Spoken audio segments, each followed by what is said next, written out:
week in the book of Esther, and we started talking about how we're made for this moment. And so today I want to talk to you about what happens when the world is falling apart, when everything's falling apart. What do you do when everything doesn't seem like it's normal? And in this time of a pandemic and the things of what's going on, a lot of people have a lot of opinions about what's going on in the world. Let me just say this. In a season of life, and during this season of what's going on in the world, when it seems like everything's taking a dive, I believe the church is still going to thrive. In fact, I believe we were made for this moment. We were made to thrive during the most darkest of ages. We're supposed to be a light in darkness, and we're supposed to shine. And so I think that's what God's called for. So there's a lot of things wrong in the world, but here's what I want you to know. I asked several people this week, and I texted them, and they texted back. I got a response from every one of them. And I said this, I just asked, what do you feel like the greatest threat to the world is right now? What do you think the greatest threat going on around the world is? And I had some very interesting texts, but every one of them, the number one threat that they felt like was in our world right now was division. Division. It's not world hunger. It's not abortion. It's not terrorism. It's not anything that it was 5 months ago. It's not all the things threatening Christianity. It was division. Division in our world, division on political issues, division on medical issues, division on whose rights matter, whose lives matter, everything. It's all about division. And so the greatest threat that they felt like was going on right now is just simply that. It's division. Should we wear masks? Should we not wear a mask? Rights as human Americans, which brought up an interesting conversation with our staff. As we were going back and forth, we started talking about what does it mean, Christianity versus American rights. Being an American versus being a Christian. And so it was very interesting as we were talking about it. And so we started to say, do we think that we as American Christians, do we think America first and faith second, or do we think faith first and America second? Do we allow our rights in this country to trample over the way we should react as followers of Christ? Come on. As Americans, we have the freedom to say whatever we want, to act the way we want, with words that are hateful, slanderous, and pot-stirring, but do we have those rights as believers? I wonder what it would be. See, here's the deal. We spend a lot of times. In fact, there's a lot of talk right now about going into a cashless society. And here's one of the things that I think is very interesting. Do you know that when you read about the things that are going on, cashless society, all the times of the time, it was not things that we were actually supposed to fight each other over, but rather they were warning signs about what is about to happen. And we spend so many times fighting what we should and should not do, and I don't want to do it, and bless God, I'm going to play cash, they're going to take my cash. When what we should be doing is saying, wake up, church, he's coming back. And people are going to be left if we don't get stirred up in the right direction. In fact, I wrote this down during first service. I want to put it for you guys. We spend more time fighting the signs of the time rather than recognizing them as a call to action. And that's what it is. It is a call to action. We are to be stirred up, turned around, and realize this is a moment in history that the church is facing, that as we hear these things, we see these things, our job is not to war and get in an argument with the bank teller. It's to recognize that this is the time to share your faith, because we're going to go to heaven soon, and we need to take as many people with us. When I grew up with this idea, and you've heard me say a lot about my dad, and I'm very proud of his service in the military. I grew up with this idea of God and country. We believe it. We believe as Americans, God and country, and we serve this idea. The question that I think a lot of us have to ask ourselves today as we're moving forward with what's going on around in the country and as we deal with this issue of what's going on in the book of Esther is this: are we Americans first and Christians second? Or are we followers of Christ first and Americans second? Because whichever we put first dictates how we will react. So, do I react as a as a citizen of heaven, as an ambassador of heaven, or do I react as someone who feels like I've got every right to act any way I want and say whatever I want? And it doesn't matter who it hurts. It doesn't matter who it offends. Bless God. This is what my opinion is, and I'm going to put it out there. And if you don't like it, unfollow me. Woo. Okay, awesome. I'm glad you're with me today. I want us, listen, this is a time to be stirred up as a church. It's a time to get stirred up. I'm not afraid of what I'm hearing. I'm excited about it. In fact, I thought about this. It's kind of like a fireman. You're kind of waiting, and you're in limbo, and you're kind of do business, and you're training, and you're training, and you're training, and you're training, and then all of a sudden that alarm goes off. Ring, ring, ring. It's not fear you face, it's adrenaline. And that adrenaline causes you to get amped up, and you get ready to go do what you've been training for this whole time. All this time, we've been training for a moment like this. And what we're hearing and what we're seeing is the signs of the time that we've been training for such a long time. And it's time to get amped up and ready to go win people and tell people and share this glorious gospel. Listen, my news feed isn't based on what Fox News said or CNN or ABC or Facebook or Instagram or Snapchat or TikTok. It's what this gospel says, because this gospel dictates what's happening in the next season. In fact, it's a great gauge of what's about to happen, and it always has been. It's a great gauge of how I should respond to what's happening in the world. When we say that the Bible is our guidebook for living, it's not just a great quote out there. It's something that we thoroughly have to believe. If I had to sum it up, when I was talking to my friend Aaron Robinson, who's preached here before, we had a great conversation on this issue, and he said the greatest issue we're facing right now is apathy, accuracy, and accountability. Apathy, the idea of not caring. This transcends racial issues. People are warring over whether to wear masks or not to wear masks. That's a lack of apathy. It's accuracy, not knowing or not fully knowing, basing our comments off of feelings versus truth. And then there's accountability, not having to answer for either. Wow. These three things extend to everything: our politics, our economic issues, our church issues, our education issues. It extends to everything. And so it's interesting to me that when you look at the book of Esther, these are exactly some of the things that Mordecai challenges Esther on. First of all, he says, do you think you'll be exempt? That's apathy. He goes on, he says, here's what they've conspired. It's accuracy. The information, how is it coming in? And such a time as this, there's accountability. Maybe you've been brought for such a time as this. There's accountability. If you leave here don't know anything else, I want you to understand this, that we as citizens of heaven, followers of Christ, need to be accountable for our actions. We can't preach to the next generation, you need to take on responsibility, and then not do it ourselves. You are responsible and accountable to heaven for every word that proceeds out of your mouth. There's life and there's death in the tongue, and you have the choice to choose what you use. Let it seep in just for a moment.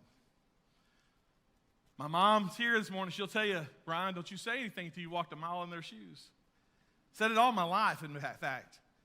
But boy, don't we like commenting about what other people are doing and not doing before we've ever walked through their footsteps.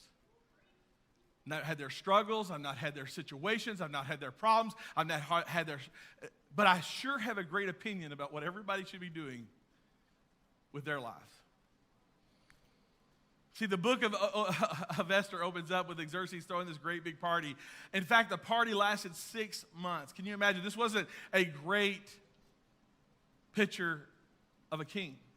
In fact, I've watched some movies, and I'm doing some studying, and I noticed that on YouTube for free you can watch One Night with the King.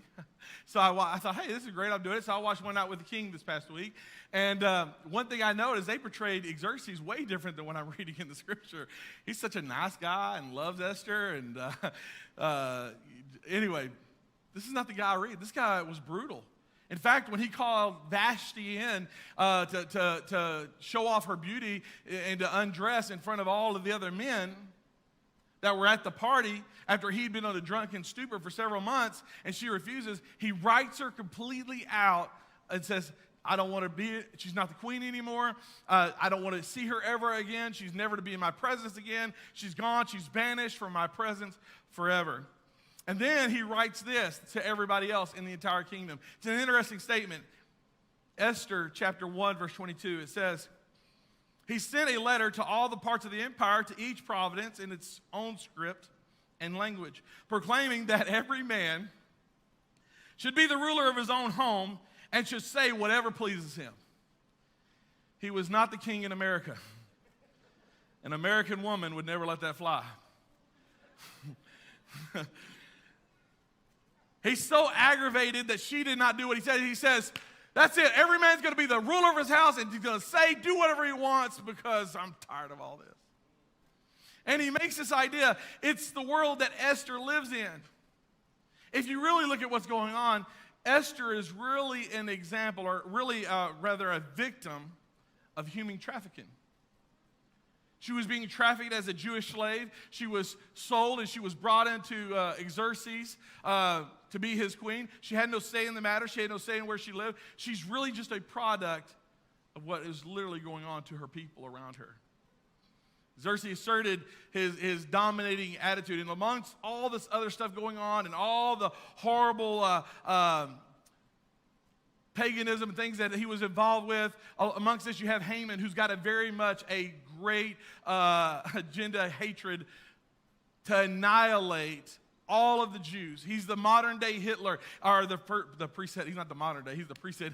He's before that. He was a Hitler before there was a Hitler. I'm going to take care of all the Jews. I'm going to wipe them off the face. I'm going to annihilate all the Jews. He comes to this whole idea, and so we learn from this, and as we dive into this, we learn that with Esther, when it comes to the big moments in which we must choose God's purpose over our own comfort.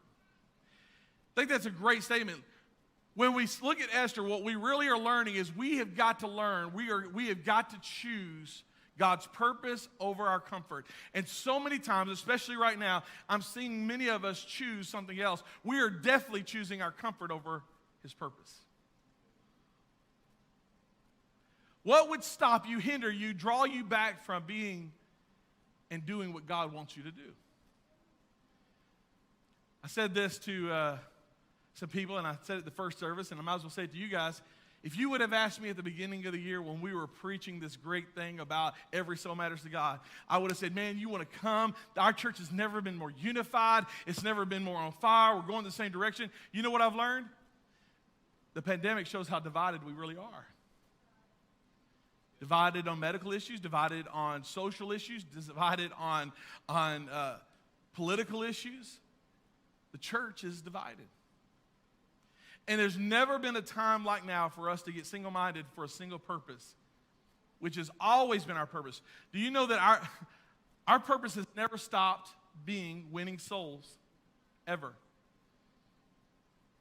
Regardless of what you and your political affiliation is, regardless of what you and your mindset about mask is, regardless of what your thought process against the blue lives, the black lives, all lives, regardless of what your human rights issues are, which is a whole other thing. I think the church should stand up for what is right on both sides, all sides. I think we do. Anyway, we can get into that. But what we got to understand is we have a common interest, and that's this.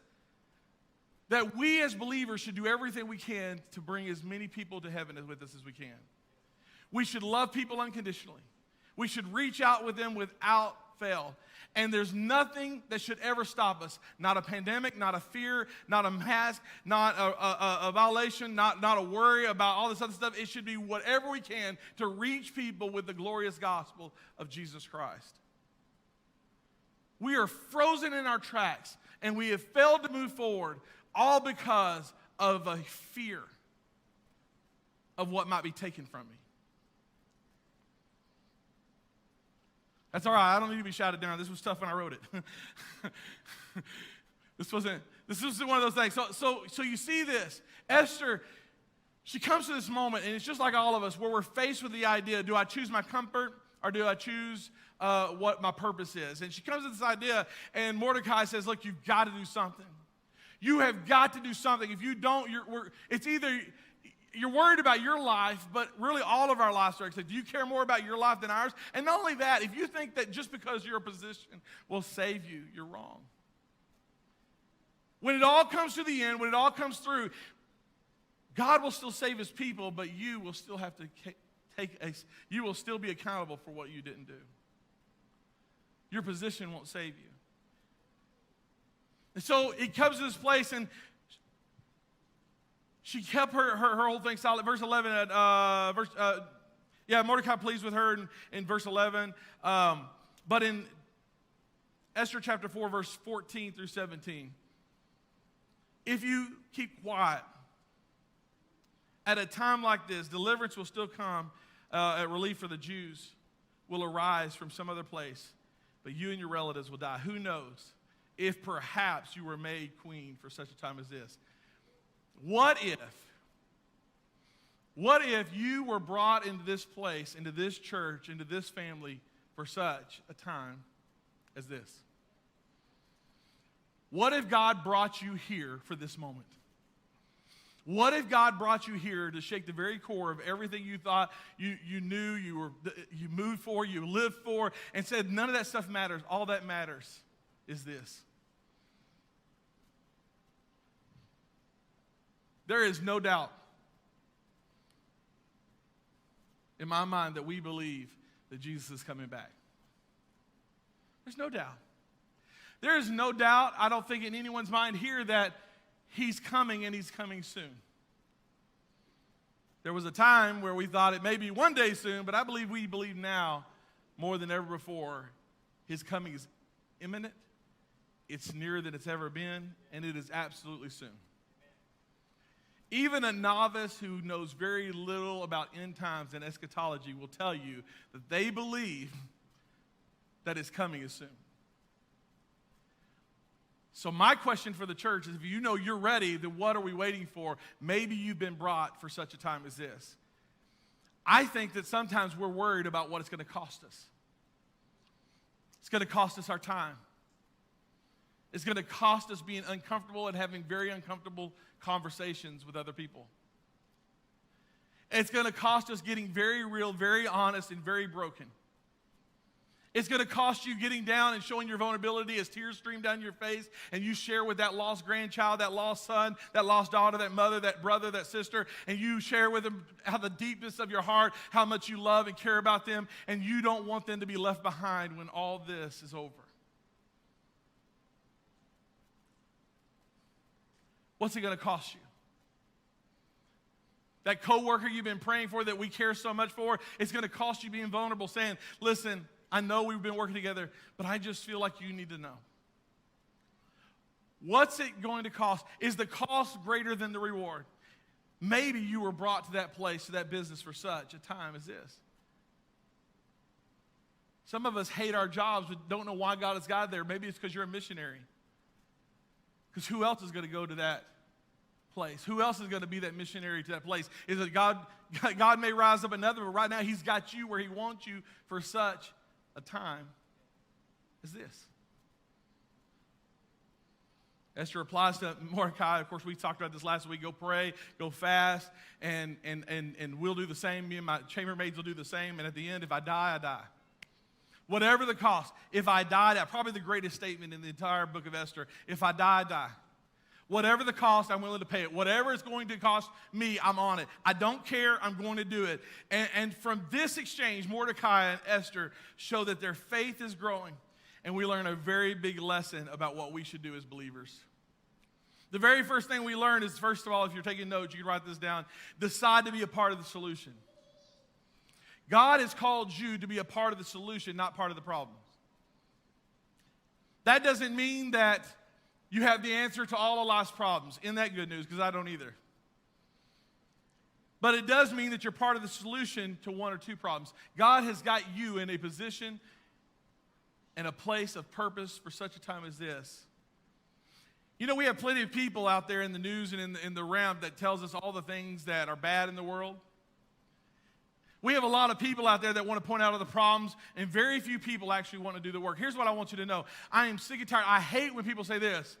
Well, brother, I'm just playing devil's advocate. Do you know what I learned? The devil don't need no help.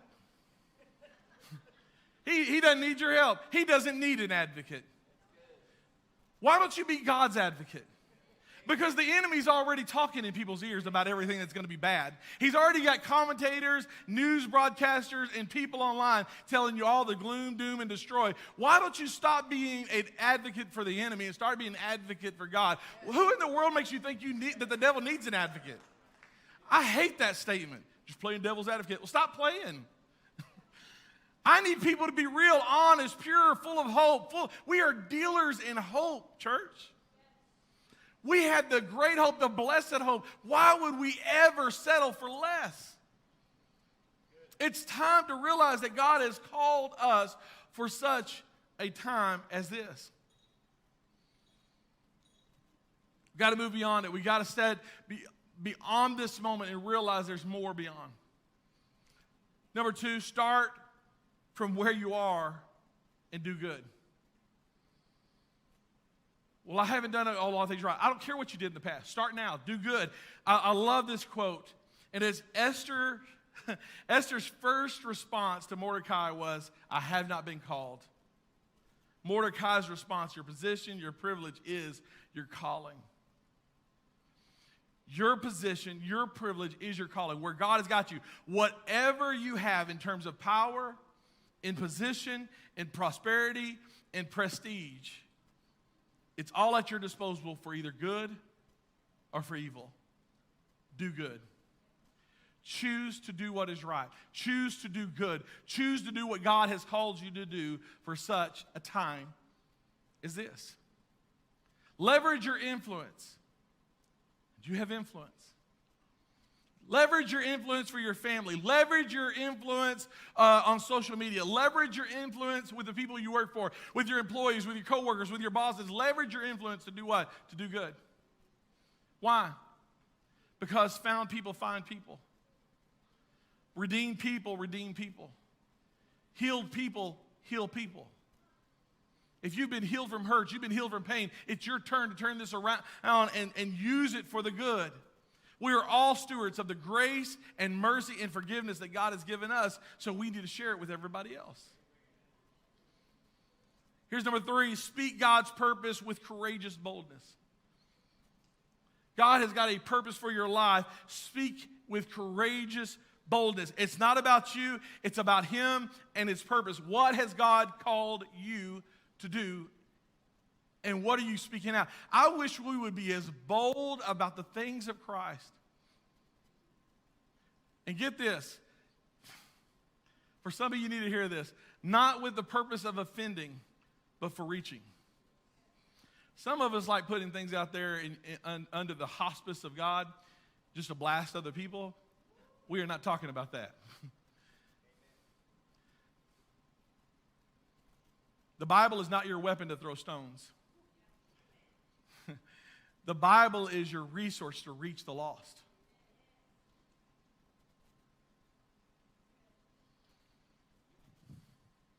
Mom, I may need to ride home tonight.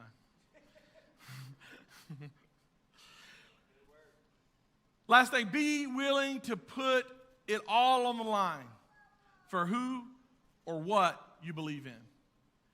Be willing to put it all on the line. What are you willing to risk for?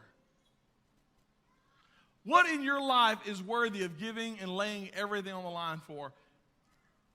See, perhaps it's at that place where you say, if I die, I die. If it costs me, it costs me. If it costs me friendship, it costs me friendships. If it costs me my job, my job. If it costs me everything, I'm going to do whatever it takes because I want to share with those that are close to me.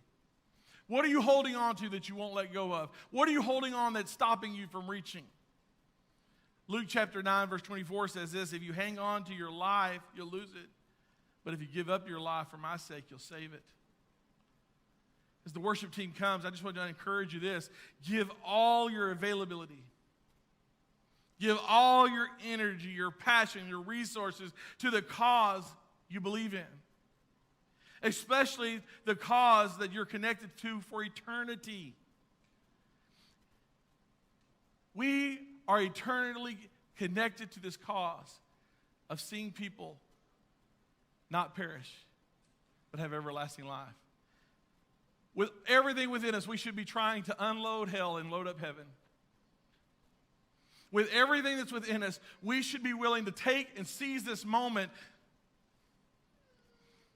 If people have ever been lost and hurting and looking for answers at any point in history, we're seeing it now.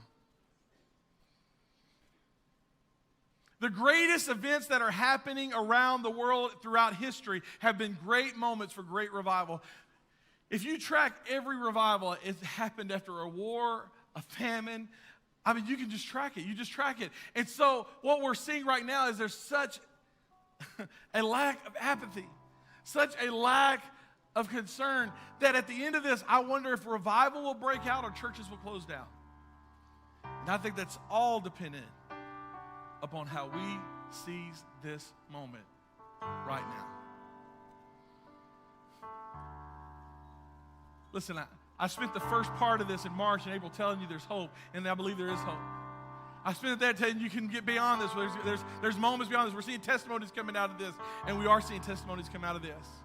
But we're at a point right now in July where it's time to be called to action and move beyond our comfort and move beyond the moment of just feeling good and starting to think, well, we're going to make it past this, to understanding this. Now we have a purpose. You have been called to this church, to your family, to your job for such a time as this. When the world is falling apart, the church isn't. When the church is taking a dive, the church is going to thrive. What are we going to do with this moment?